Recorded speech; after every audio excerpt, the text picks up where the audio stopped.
right now? Okay. Welcome to the Books and Music Review show on CTV. Today we'll be talking about the holidays. Um, Not sure when this is going to air, but right now we're about a week away from Christmas, and you notice that by all of the fantastic Christmas decorations you see in stores and shops and houses. I remember, particularly when I lived in Diker Heights in Brooklyn, they have the most ostentatious Christmas decorations. Keep going.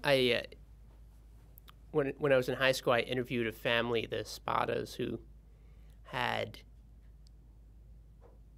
I think, probably close to 100 candy canes and reindeers splayed across their lawn.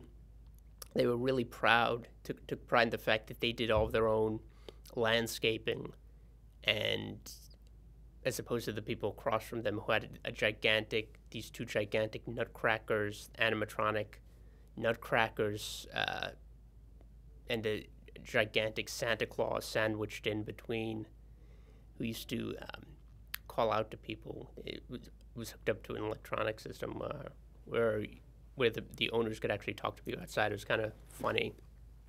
But those were only two of the houses, but the entire, for about a block or two, 10th and 11th Avenue, they had these really outrageous Christmas decorations. There was one house which was fitted up like a Christmas Carol, all the scenes from A Christmas Carol, the musical version, Scrooge, which was really amazing. I don't think you can see anything like that in New York City. Even Saks, I don't think them. So, close. what do the department stores have in their windows, like around this season? Oh, well, the same, the same type of themes. Like I think Saks, they have the Nutcracker Suite, and Santa Claus. I haven't been around been Manhattan lately. So about the lights on in Brooklyn, are they like in the 80s, the 82, 83, 84 somewhere? Like 82nd Street or something like that? Yeah, they're along 10th and 11th Avenue, the entire block. In fact, they have traffic. There was a story on the news about the fact that they're implementing these new routes just to deal with all the congestion, which has been happening for years. People drive there, and you get into a traffic jam because people are slowing down and getting out of their cars to take pictures. Right. Especially with their kids, you see kids climbing up on top of the lawns of these mansions. Really. You actually seen kids climbing on the lawns? Wow. Yeah, sometimes. Wow. I think there used to be a Santa Claus over there, too. There used to be, you could visit Santa Claus during certain times of the day. I don't know if they still have that. But, yeah, the lights out this time of year are amazing. Totally amazing. Yeah. There was there's a gigantic Santa Claus and two nutcrackers. I was just talking about that. They're across from the house, which is also really really ostentatious in terms of how many characters it has, how many lawn ornaments it has during December. I mean, it costs a fortune. I forget how much they said they spent, but they get these landscaping companies and they pay them a lot of money to put up these displays. Wow.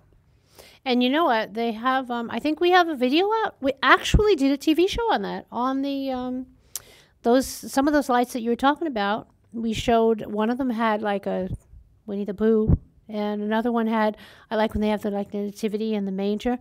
And there was a 29-minute show that we did many, many years ago, probably about 10 years ago, about just those lights that you were talking about. That's Yeah, kind of cool.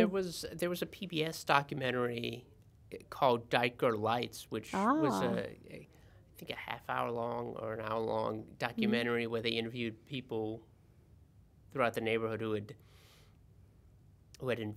invested it invested a lot of time and money. I think it takes 2 months or 2.5. It takes a couple of months for some of these displays Mhm. to be erected. There's even a TV show now on ABC, I forget what it's called, the Great Light Display, Oh yes, that's a good show. which Tell us yeah. about that show.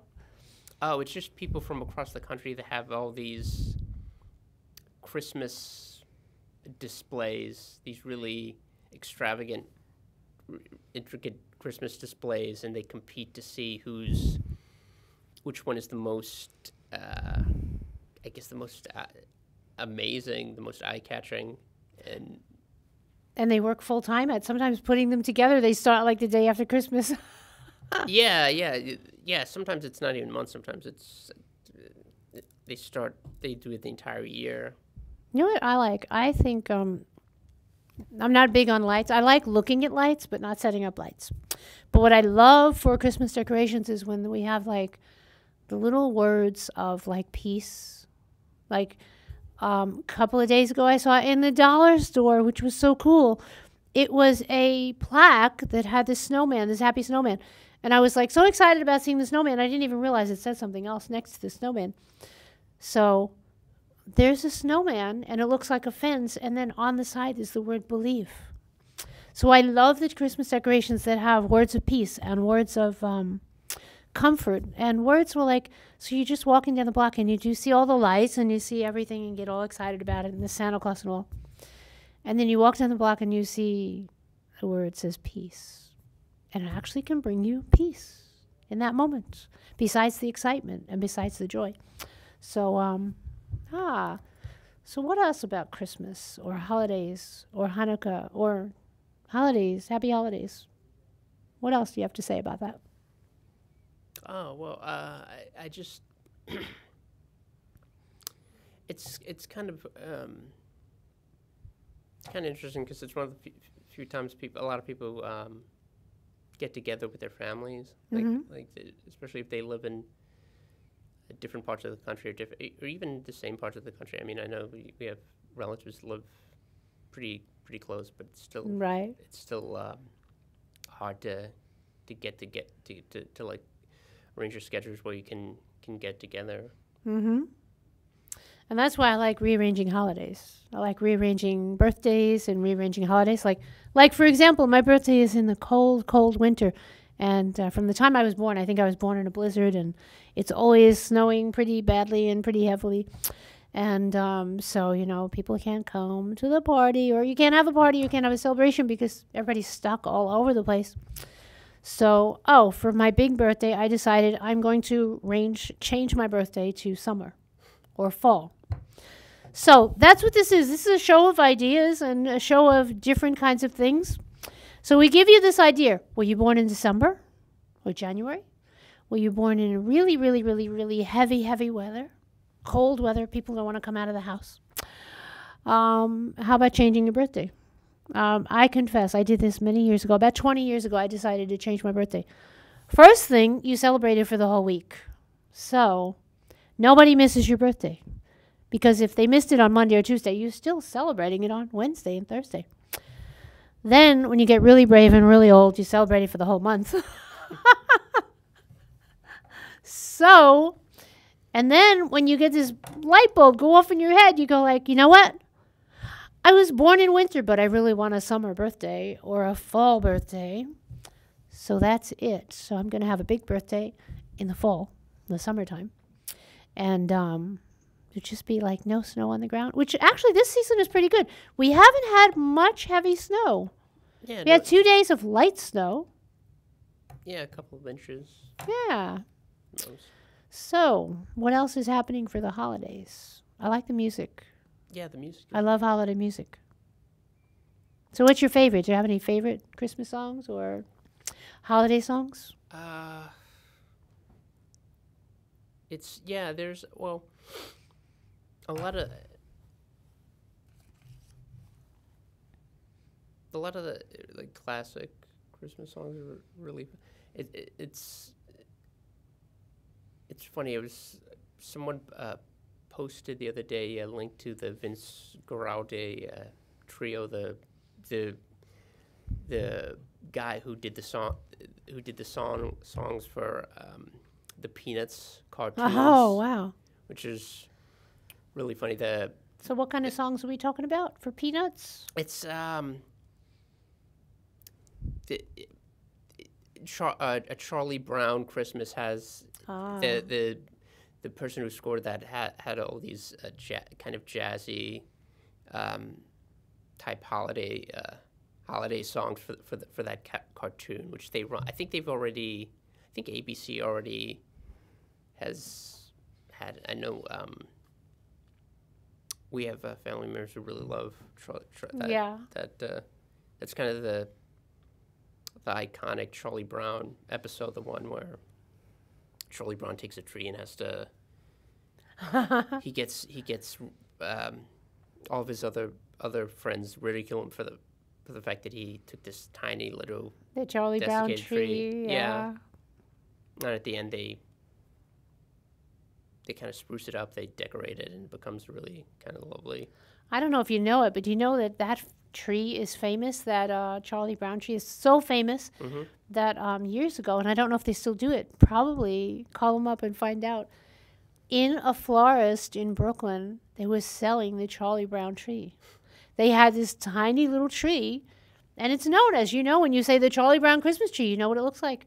They actually had tons of these trees, and they were selling the Charlie Brown trees, which I thought was kind of cool because I like a Charlie Brown tree. I like it because it's just Christmas. It's not anything ostentatious, and it's not anything enormous. It's a tree that anybody can have. Like no matter what kind of a space you have a small apartment, you can have a Charlie Brown tree. You can't have the big tree that's in the Rockefeller Center. It's like you need a big place for that. But, the music of Charlie Brown. And Charlie Brown started early, too. They start with The Great Pumpkin. It's kind of cool. They come... Yeah. The Great Pumpkin? Halloween. What's The Great Pumpkin about? Oh, it's... I forget if it's Linus or... what. One of the characters, the one who walks around with a... the blanket? Yeah. Oh, yeah. I forget what his name is. Schroeder? Is it Schroeder? No, it's Linus, maybe. It might be. But yeah, he that's his thing. He waits out in a pumpkin patch, expecting the great pumpkin to arrive, and if it's. Did it happen? I No. didn't watch the end of it. I don't know. I have a beautiful picture. So this show, which is about Christmas, is dedicated to my grandma, who was absolutely a fabulous person. Her name was, her name still is, Antoinette. There you go. You can see her. I could bring it closer to the camera. I can. My grandmother, Antoinette, was probably one of the sweetest persons in the world. And I named my daughter after her, too. Her name is Antoinette. And she's a sweet one also. So I got to show you this picture. It's my Nana Antoinette. Is it this camera? Yeah, it's that one. Oh, there you go. So Merry Christmas, Happy Holidays, and I showed because her birthday was in November. And I didn't get to show that in November. There you go. So all of you who haven't seen her yet, that's my grandmother, Nana Antoinette. She's fabulous. And she is surely in heaven. Nana Antoinette. Not just Nana, just Nana Antoinette. So anyway, so to get back to, we were at the Great Pumpkin and we were talking about, does Charlie Brown have a Thanksgiving cartoon? I think so. I don't. I don't remember that one. Remember, but they probably did. Charles Schultz did cartoons all the way up until he passed away. So I mean, and they had a bunch of animated specials. Oh, that's so cool. So I see in front of me, which you may or may not have seen, the newsletter from the show. This is a black and white copy. We have it in color. So would you like to receive the newsletter free? Whoops. Oh, there it goes. It tells you all about the shows that were had, the shows that maybe are coming up. It all depends on which version of the newsletter you have. I could read some of it. Okay. So it says the Books and Music Review Show. It's a television show, features art, authors, books, music, and many other creative adventures that you are interested in. I know you're interested in that kind of stuff, right? This program has been on for years and previously under a different name in a different city for a total of combined years of 16 years. I think this year will be like the 17th year. So the Books and Music Review Show promises to introduce you to new authors, reacquaint you with many of the nation's featured authors and artists and musicians, even with some bestseller authors. No matter where you live, no matter what you happen to be doing, what you happen to be vacationing or visiting, the show is available to you on 5 different websites. If you want that information, contact us. And in the newsletter, you'll see pictures of other shows, other programs, our shows, our episodes. We have Mona, who has done music shows. And we have in this particular episode, we have an interview with Pat, who is one of the local Staten Island authors. And I talk a lot, so I'm going to put it back to you. But first, I want to say something, I guess, holiday-ish. Holiday-ish? Yeah. It wouldn't be holiday-ish unless we mentioned the big guy, God.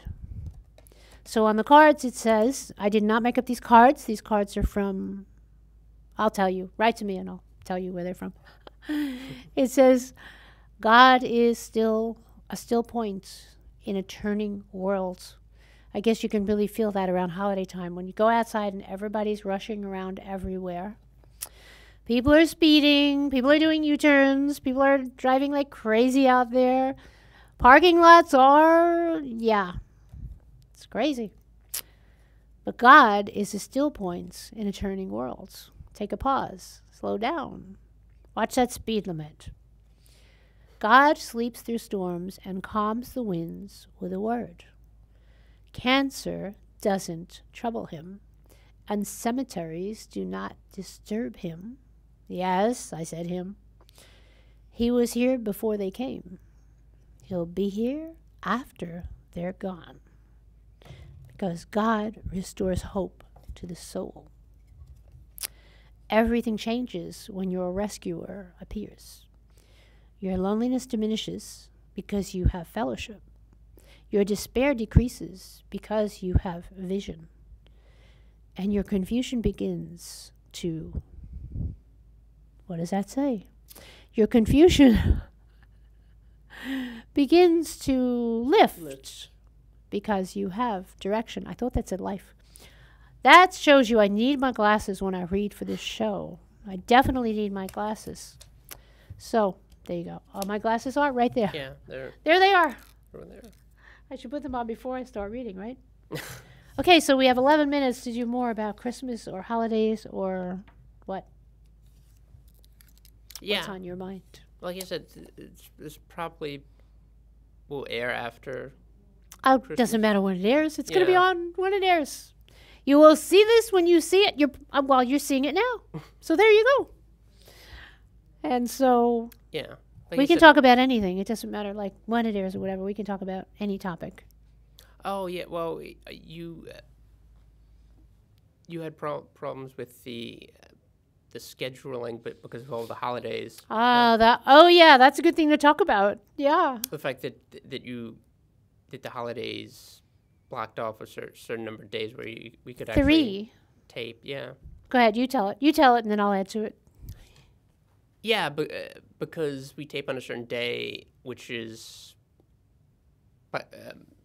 coincidentally one of the days where most of the holidays fall on, at least for the first 2 months, January and February. Right. So it's a problem taping. So we were talking about how we could fix that, go about fixing the schedule. So Yeah, we can do that. So the thing is, January 1st was a holiday. January 15th is a holiday. And then they turn around and tell me at the last minute that January 8th, the building's closed again. So you got 3 days, the beginnings of 3 weeks. In January, closed, and closed. So, and now, so far, after February, I believe, or after March, there'll be no more holidays until Memorial Day. I mean, you'll have holidays. You have to celebrate holidays, right? But what I mean is the building should not be closing again until Memorial Day once these holidays pass. So scheduling should be back to normal, hopefully. Yeah, Hopefully. Yeah, those are the. We're major, talking about hope. Those are the major federal. I mean, there probably are holidays that come up, but none the next. Oh, you know what? Again, I don't know if I put the disclaimer on. This is ridiculous. Did I put the disclaimer on the beginning of the show? Uh-oh. There we go again. Let me go check. Yeah. You can talk while I check. Oh, well, that's a. Actually, I can't look back in time. That's. I'll have to put the disclaimer on again. Yeah. So what other holidays do you want to say? Oh, there it is. There it is. Does it? I was wondering, does it have to be at the beginning of the show or just throughout? Or Well, you know, that's a good topic of discussion. I'm glad you brought that up. That's a very good topic. Let's put them on. Let's see what we have. Okay, let's leave that on. And I'm going to do this just for the hell of it.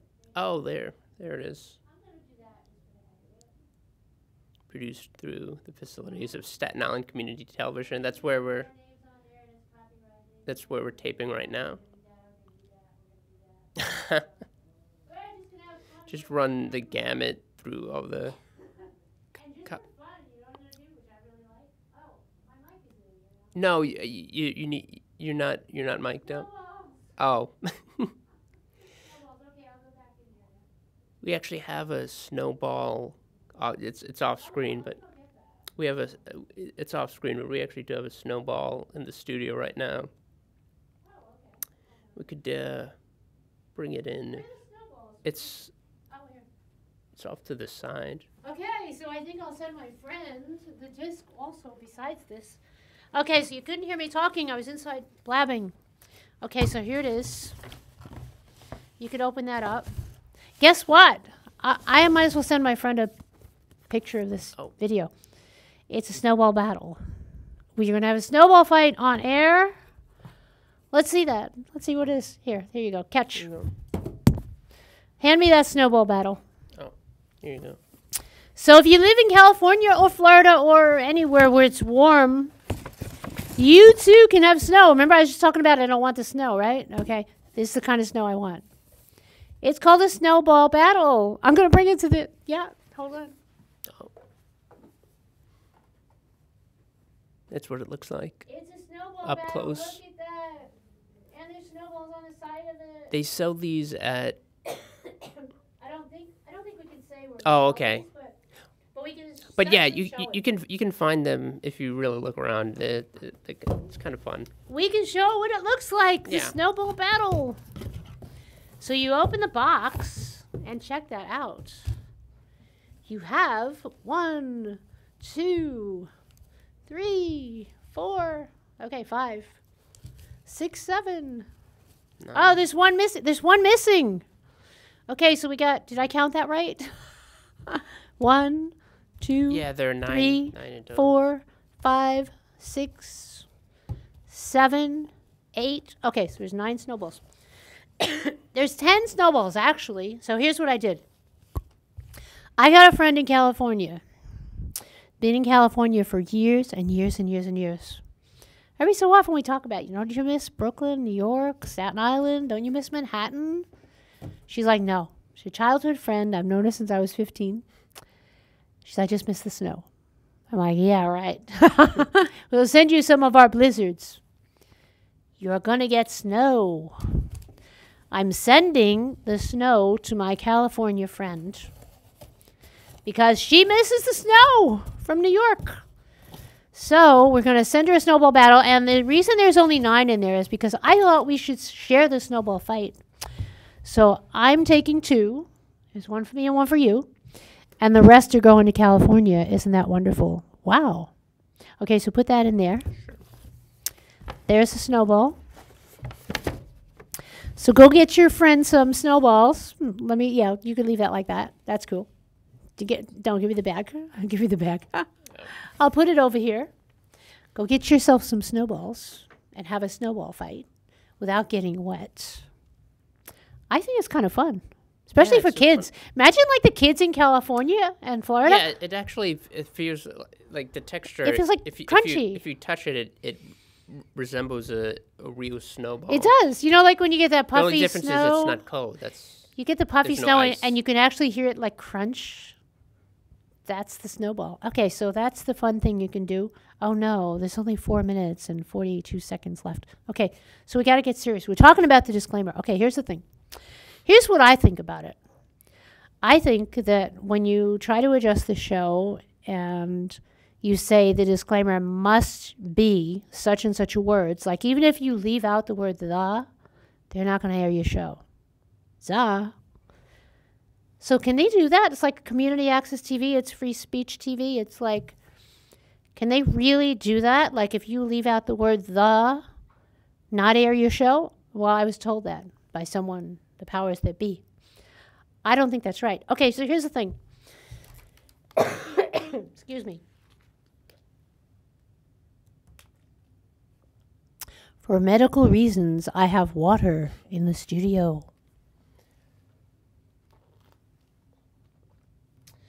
The rug wasn't vacuumed. There's stuff all over it. yeah. You can't see the rug on. Okay. Yeah, it's really bad condition today. Okay, so here's the thing. Where was I? You were talking about the illegal. Oh, here's the thing with the disclaimer. If you go to our website, if you go to the website of Staten Island Community TV, there's a thing there that says submission guidelines or rules or something. And nowhere in the submission guidelines does it say that you need to put a disclaimer on it. But if you go to the manual, we do have a current manual so that producers can go to the manual and find out what the rules and regulations are. And if you go to the manual, which was printed in 2003, oh, wait. This is being shown and aired hopefully in 2017. But if you go to the manual, you will see that nowhere in the manual does it say that you need a disclaimer. And it does tell you somewhere, somehow, that you need to say produced through the facilities of. That says it somewhere. But go to the website and see if it says there in the submission guidelines that you need a disclaimer or that thing at the end. And let me know if you see it, because I don't see it on my website. When I look, I don't see those words. I don't see that instruction. So I'm not complaining. I'm going to put the disclaimer on my show, front and end and beginning and middle, and I'm just going to try to cover it. But I don't think, to me, it just doesn't sound right that if I miss the disclaimer because I forget because of my bad memory or disability, if I miss that, I don't think it's right that they say that they shouldn't be able to air the show. I think it would be right if you tell me it's on the website, it says it right there, then I'm like, yay, gung-ho, go for it. I will, yes, that's the rule. It says it right on the website. But it doesn't say it on the website. If it said it in the manual, which was published in 2003, I'd say, yeah, it says it right there on page 4 of the manual that you must have this disclaimer at the very beginning of your show. And you must have that. Doesn't say that in the manual either. If it said it in the manual and if it said it on the website, then I'd be like, yay, gung-ho, go for it. We got to do that. That's the rule. I'm a big one for seeing the rules in print. So, if you're watching this, who's updating that website for CTV? Put those rules in print. Let's see it in print. I'd be happy and smile and say, there, it says it right there. It's the rule. Or put it in the manual, and while you're at it, could we update it from 2003 to oh, I gotta put that on there. We're just talking about that. Go ahead, you can talk. Okay, so we only have about a minute left, and the produced by we're going to see in a few seconds. That's what we have to. We're obligated to put on. It's missing. Oh, it's not there. There you go. Oh, there it is.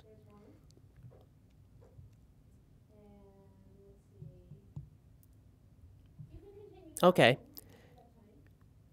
So we're just about to go off the air. And Merry Christmas, Happy Hanukkah, Happy Holidays, and Happy New Year to anyone who's watching whenever this airs. And we'll see you in the new year. Oh, with more programs.